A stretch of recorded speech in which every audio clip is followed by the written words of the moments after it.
Good evening. Welcome to North West Tonight with Annabelle Tiffin. Our top story. After the former Tory MP Mark Logan defects to Labour, local Conservatives say they wanted rid of him months ago. There's been grumbling for some time, so there's a lot of people have been unhappy with Mark Logan. A group of us actually tried to get him deselected as a candidate about 8 months ago. Mark Logan resigned from the Conservative Party yesterday. Also tonight, steaming ahead or hitting the buffers. Rishi Sunak takes a trip on a vintage train line in Bury. A green print for the future. We're taking a look at the office block covered in 300,000 plants. How the Mersey River pilots are getting ready for the arrival of one of the world's biggest cruise liners, Cunard's Queen Anne. And have you ever seen a dog as happy as Bertie was in the sunshine today? Will the same be said for tomorrow?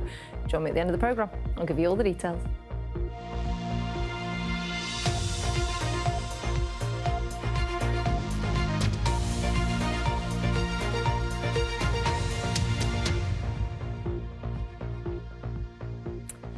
We're glad to see the back of him. That was the brutal verdict from Conservative activists in Bolton after their former MP Mark Logan defected to Labour. Some had tried to deselect him last year, claiming he wasn't interested in local issues and preferred to stay in Westminster. Mr Logan, who represented Bolton North East until Parliament, says he will now back Labour at the general election. Davinia Ramos reports. A proud moment for Brexiteer Mark Logan, being elected Conservative MP for Bolton North East. But 5 years on, he's defected to Labour. In an exclusive interview with the BBC, he said he believes the party are the best choice for the people of Bolton. This isn't about the past anymore, this is about the future, and I believe as a politician is that it's incumbent upon me to look the people in the eyes in Bolton and say that I believe that a Labour government is going to serve you better for your pocket, it's going to be better for the economy, it's going to be better for the UK's place in the world. His decision to join Labour hasn't gone down well with his former party. Chris Green, who's served as the Conservative MP for Bolton West since 2015, said he wasn't shocked by the news. I think it's been a long time coming. Mark hasn't really settled into the life of constituency MP, as far as I can see, in Bolton West. And I certainly know from councillors in Bolton North East that they've been deeply concerned about that lack of interaction, lack of working on casework within the constituency over a period of years. Why should voters trust the Tories? If one of your MPs hasn't been doing his job, why should they trust you going into this next election? When people are a bit disappointed in Bolton North East over Mark Logan's performance over these years and he's gone to Labour, it actually tells them all they need to know about the Labour Party. This was the constituency that up until recently Mark Logan represented. But we've spoken to several Tory councillors who tell us they didn't have a good relationship with him and claim he was uninterested in his job. They say they're happy he's gone. Former Conservative councillor Stuart Hartigan said he'd started a process to deselect Mark Logan as an MP some time ago. So there's a lot of people have been unhappy with Mark Logan, myself included, and a group of us actually tried to get him deselected as a candidate about 8 months ago. We'd put a lot of effort into trying to get him back into Bolton, away from London, and to actually show himself out there. And in Bolton North East, there were mixed feelings from Mark's former constituents. With Conservatives, they're not doing anything, are they? Well, I like the Conservatives. I do like them. I think better the devil you know than the devil you don't. To jump ship, I'm concerned, to say the least. We've reached out to Mark Logan for comment, but haven't heard back. His departure is the third MP the Tories have lost this month. Attention will now be on who will take his place as the candidate for Bolton North East. Davinia Ramos, BBC North West Tonight. And apologies to the MP Chris Green there, who we named mistakenly as Chris Hall. Next, though, Rishi Sunak was in the North West today. He was in Macclesfield. David Cameron was there earlier this week, of course. He then went on to the marginal seat of Bury North, where he had a ride on a heritage railway line. Well, let's join our reporter Katie Barnfield, who's there for us now. Katie. Well, yes, Annabelle, the election campaign is in full swing now, isn't it? And as you say, Prime Minister Rishi Sunak was doing the rounds here in the northwest today. He started off in Macclesfield at a farm feeding baby lambs, that staple of any election campaign. And he then took a trip on the East Lancashire Railway up here to Burrs Country Park, talking to people on the train, as was our reporter, Eunice Muller. Have you ever crewed a pirate ship before? This was the Villain Academy to entertain passengers during the school half-term here on the East Lancashire Railway. Once Captain Hook disappeared, we got Rishi Sunak on the campaign trail, where he met volunteers and then boarded the train to the next stop. This heritage railway runs for 12 miles through an area politicians have set their sights on. Did he have to come here? Why do you say that? Yeah, I don't really like him. This is a key area. They all want your vote here in Lancashire, don't they? They certainly do. They're certainly doing Ramsbottom, being one of the more marginal seats. This couple were on a day trip from Earlham. I don't really think he's for people like us. Really? Why's that? Yeah, he's not a working class person. We don't matter. Do any of them speak to you? Do any of the politicians you think, hang on, they're talking to me? I get a feeling with some of them, yes, they are normal people. This area is a key battleground in this general election. Bury North, for example, has the smallest majority in the country for any sitting MP. And a few stops down the line where this train ends, Rawtenstall is in the Rosendale and Darwin constituency with a majority of around 9,500 for Jake Berry. But just the type of seat Labour need to win. It's Jake Berry. And he's done a fantastic job for us, really has. So if it came to it, I'd vote for him again. So Rishi Sunak is in the area today. What do you think he should be looking at and talking about? Well, he should be looking at putting more money into the northwest. Be prepared for more visits from politicians who want your vote. Eunice Muller, BBC Northwest Tonight. Well, not much enthusiasm there for Rishi Sunak on the train, but I was able to talk to him a little earlier once he got off, and I started by asking him about Mark Logan's defection to Labour. If your own MPs aren't even backing you, how can you expect voters to? Well, I think actually Mark Logan had already decided not to stand as a Conservative candidate at the next election. But I'm out and about talking to people here in the Northwest and across the country about the choice of this election. We've got fantastic candidates like James, who I'm with today here in Bury, who's delivered so much for his local community. And what people are interested in is the choice about the future. And it's increasingly clear that we're the only party that has a clear plan. We're the only party that is prepared to take bold action, like national service, the Triple Lock Plus, or 100,000 new apprenticeships, so that we can deliver a secure future for everyone, not just across the region, but across the country. Well, I spoke to voters in Bolton North East earlier, and quite a lot of them said that they don't blame him for defecting, and actually they might do the same. Well, I'm out every day across the country talking to hundreds and hundreds of people, and what people are talking to me about is the fact that we're living in an uncertain time. They can see all the challenges that there are. Now, you came here on the East Lancashire Railway earlier, so I'm going to ask you a bit about transport. Now, we found out this week that Bolton has the worst performing railway station in the whole of the UK, and in fact, out of all the busiest stations in the country, the worst performers are also all in the northwest. Did you get a steam train here today because it's the only reliable service under your leadership? No, I got the train here because it's an incredible piece of the local heritage here, actually. An incredible set of volunteers, hundreds and hundreds of volunteers who work on the Heritage Railway, give up their time, so that, as one of the young apprentices told me, that we can keep our history alive. And it was wonderful to have an opportunity to say thank you to them. They were grateful to me for the support they received from me as Chancellor, which saved that railway, as many other businesses benefited from the support I put in place as Chancellor. And it also brings jobs and business to the area. So it's an example of what the Conservatives are doing. Well, we're a week into the election campaign now, and we've had some big hitters here in the northwest, the Prime Minister, the Leader of the Opposition, plenty more to go over the next month. And with so many marginal seats here in the northwest, this could be the region that decides the outcome.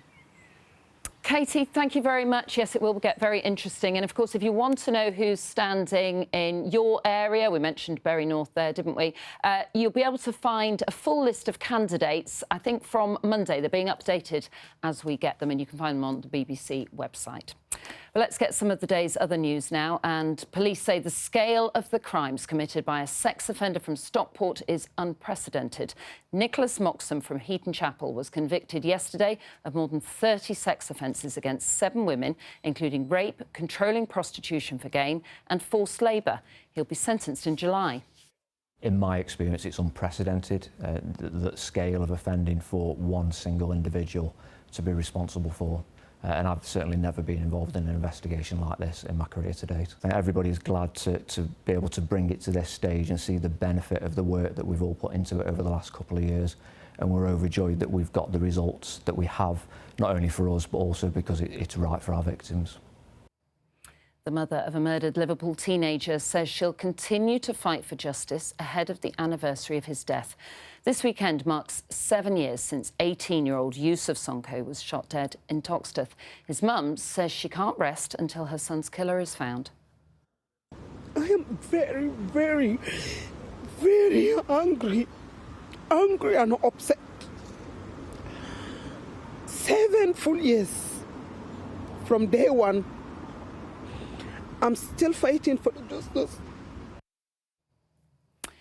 Now, anyone driving through Salford might have noticed a rather unusual-looking building. It's called Eden, and it's covered in more than 300,000 plants, the largest living wall in Europe. It's been developed by Salford City Council and the English Cities Fund. Well, our environment correspondent Judy Hobson has been to take a look at it. This is Salford's Eden, 12 stories high and groundbreaking. We were here when construction began more than 2 years ago. Back then, it was hard to imagine how this building would look. But here it is, more than 364,000 living plants, 32 species, ranging from strawberries to bluebells. Many of the plants here were installed for biodiversity purposes, to boost biodiversity local to this given area. We also want to include woody species to help absorb gases such as nitric oxide and to absorb carbon. This is the highest modular green wall in Europe. A state-of-the-art irrigation system funnels rainwater down to the plants, but pruning still has to be done by hand. We've tied it in with the window washers. 4 gardeners can enter, and it's like an elevator. A platform will rise up and we will just prune all the plants into a green waste bag. Inside, the architect tells me that Eden is energy efficient, net zero and low on embodied carbon. Even thinking about materials that we built the building out of. One of the ones I love is the internal flooring, for example. We actually salvaged and reused an old gym flooring that came out of a sports hall in Lancaster. This is the best certified building in the country for energy performance.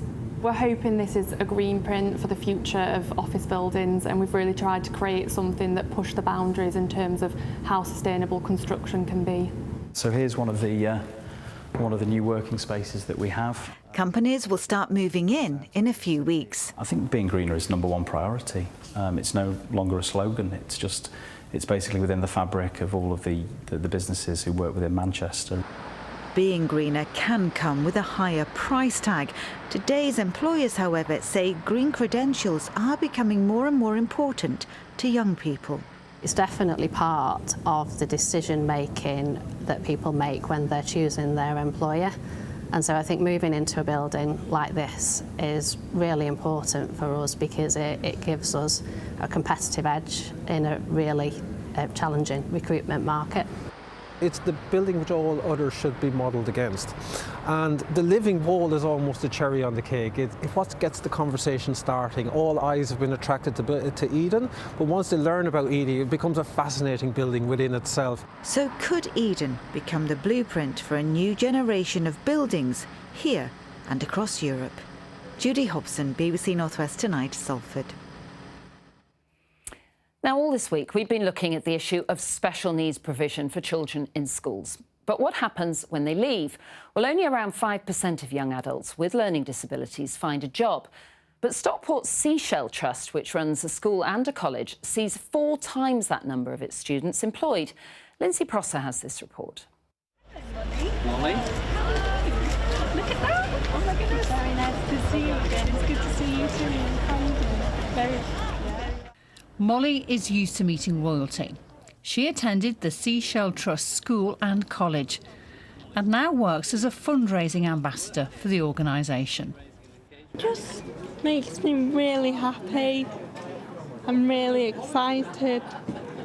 And this is my happy place. And where I can chat to people, and where I can be alive, and where I can not think about sad stuff, just be happy and be with the fundraising team. Arman is being supported on his work placement. 20% of the Seashell Trust students with learning disabilities go into paid employment. That's 4 times the national average. What do they want to do in their career? They deserve the right to have a career and to be asked that question, and we are asking that at Seashell. We work with the employers around their risk assessments. What barriers do they have? What concerns do they have? We offer the training to support with that, not just with them but their staff teams. We prep our students, working interviews, job carving. It's not just a quick process, and we're proud of that. Sophie, Duchess of Edinburgh, joins in with a music session. It's fun, but it's also a way of developing social skills. Some of the students that come, they struggle listening to music that they haven't chosen themselves.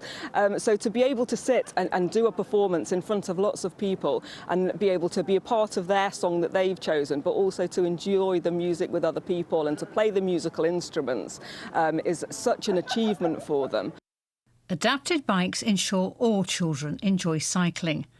The trust, which runs both the school and college here, is partly funded by local authorities, but also raises funds to enrich the education it offers. We don't have any ceiling here for the aspirations that we have for the students. We have a very broad curriculum that helps the students to grow both in their independence and in their communication as well. Max's social skills and independence have made his work placement a success. Yes, it is. Really nice place to work, actually.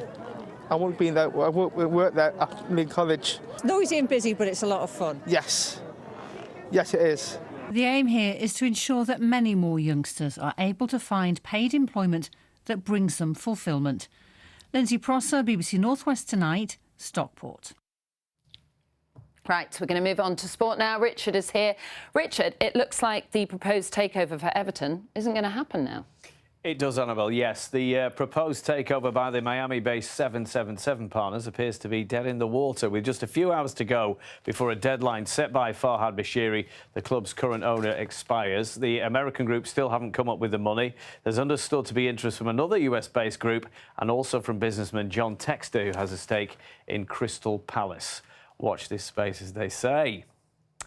As you probably know, over the past few months, we've been following the ups and downs at Barrow Football Club, who today appointed a new manager, Stephen Clements, the son of Liverpool's legendary goalkeeper Ray. Stephen, who managed at fellow League Two club Gillingham, replaces Pete Wild, who left the club last week. And with a family fun day at the club today as well, the new boss wasted no time in getting to know his new fans. His first day at the club, and for Stephen Clements, a chance to make a good first impression on the fans. Is that OK? Thank you. Yeah, no problem at all. Hopefully he can get us above and beyond into that playoffs. Prison to put in it at the end of the day. He's only just started. Well, I hope he will do well. I mean, all teams need a change. How are you, Kaylee? All right? Yeah. I don't know, the weather's always like this in Barrow, but it's always, Stephen, always. No, I know it's not. I've been here obviously recently with Gillingham, but it's great to be here. It's great to see all the fans and the young supporters, obviously the next generation of supporters, and yeah, I'm really excited to be here. This is Stephen Clements scoring for Spurs in the 1990s, one of several top clubs he played for or coached, with his only previous management position at Gillingham. With a mid-table finish last season, not enough to keep him in the post. Might we see, I don't know, youngsters from Aston Villa, Newcastle? Is that a possibility because of your contacts? Well, I've got a lot of contacts in the game, but obviously I'm working with a very good sporting director here as well. But obviously, yeah, you do tap into your contacts to see if you can get anyone that can come and help us, and that'll be the aim now of the coming weeks. Stephen replaces the popular Pete Wild, a failure to reach the playoffs, leading to him and the board deciding the time was right for a change.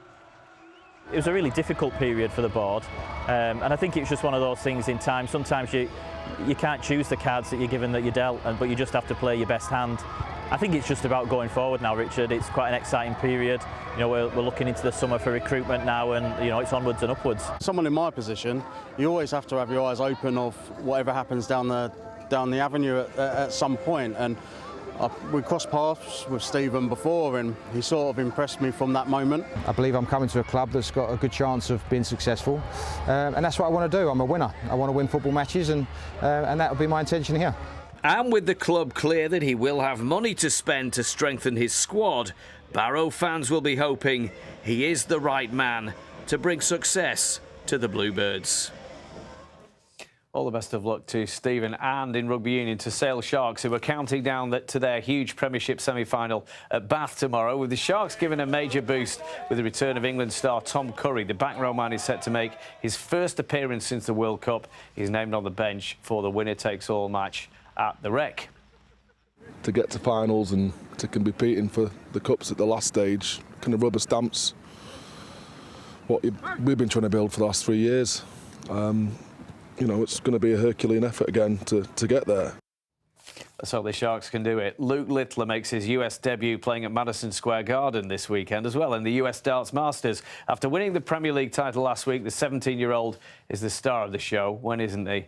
World #1 Luke Humphries will also be in action and took the chance to propose to girlfriend Kaylee today before play gets underway at midnight tonight. Congratulations to them. Racing at the Isle of Man TT gets underway tomorrow, and history could be made. Michael Dunlop is on the verge of becoming the most successful rider to take on the famous mountain course. One more race win would see him match his uncle Joey Dunlop's record of 26 wins at the event.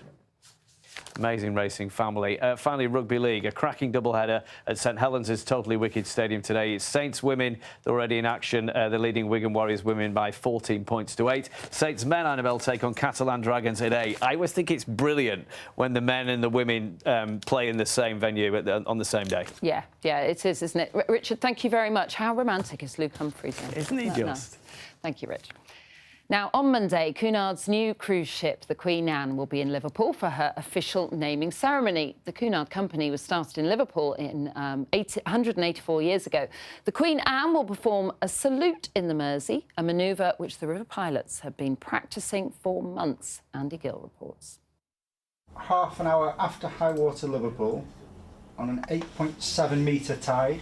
At the Liverpool pilots' offices in Birkenhead, James Smart is using cutting-edge technology to simulate the arrival of the Queen Anne on the Mersey.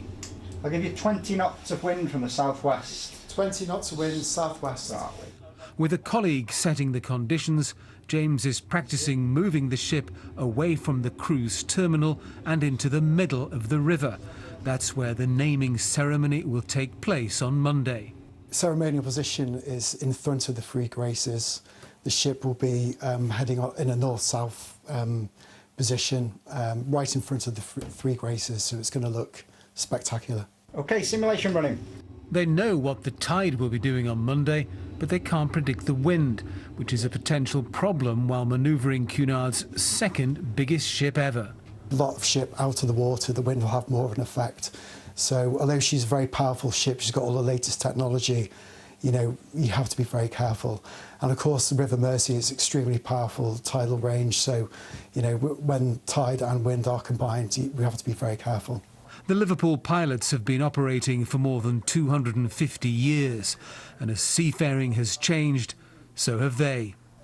Looks like we're just paralleling the line of the berth of the cruise terminal, which is great. How much of a difference does it make to the real thing, having done this on the simulator?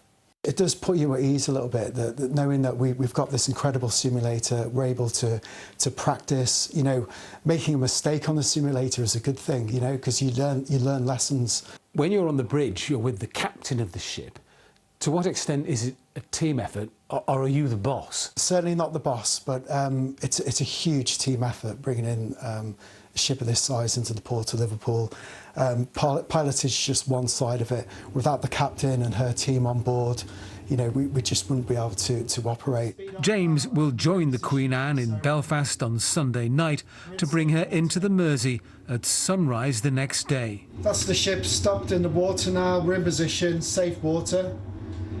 And looks like we're in the final ceremonial position. Andy Gill, BBC North West Tonight, Birkenhead. That will be lovely to see that, won't it? And we will have a special programme live all about that and the Queen Anne's visit on Monday. But don't think we're going to have the Monday forecast quite yet, are we, Kay? But you're going to tell us... We can look ahead to Monday. Okay. We can look ahead. Yeah, but the weekend first. The weekend, not too bad. Let's take a quick look at the pictures first, though. Beautiful Jono sending this... Well, Jono, I'm sure you are beautiful, but a beautiful picture that you sent in, Jono, at St Helens, where you got some lovely spells of sunshine. Elsewhere, we did see cloudier skies. Oldham today, we got this photo in. Do make sure you send your pictures in. I would love to see how it looks where you are, especially over the weekend where we're expecting it to be settled. You can join me on socials or become a weather watcher and let me know what it's like in your part of the world. So this weekend, high pressure continues to build in from the west, mostly dry conditions. We're looking at variable cloud, some decent spells of sunshine, and for the weekend, in some spots, temperatures just above average for the time of year, which is 17 degrees. So you can see this area of high pressure sat out to the west. It continues to build in. Doesn't mean wall-to-wall blue skies. We are going to be getting clouds pulling down across the northern part of that high pressure, but it does mean mostly dry. So through this evening, some lovely spells of late sunshine to end the day. The wind's generally quite light, still from a northerly-ish direction, so a fresh feel. And overnight, under clear skies, we will drop down to about 7 degrees in some spots. Actually, probably get down to about 5 or 6. So there will be a cool, fresh start in some spots tomorrow morning, but fine and dry, decent spells of sunshine. Now, as we head through tomorrow, we are going to start to pull down some more in the way of cloud. That cloud could be thick enough for the odd spot of rain. I mean, amounts really will be small. Unlucky if you see it. The Andaman, 15 degrees, and the best of the sunshine for Cumbria, 20 degrees, so just above average. But as we head into next week, you can start to see this polar maritime air mass, so it will be a cooler feel with temperatures below average, give or take 15 degrees as we go through next week. That's your forecast. Thank you, Kay. Sorry, I'll budge up so you can get on as well. That is almost it from us for this evening. Phil McCann will be here with the late bulletin at 10:30, but we're going to leave you with some music now, some beautiful music, because Sir Mark Elder is retiring after 25 years as musical director of Manchester's Halle Orchestra. He has done a great job, and the Halle is now back in the Premier League of Symphony Orchestras. Tonight, he plays the first of his farewell concerts at the Bridgewater Hall, and we wish him good luck. We do. Good night.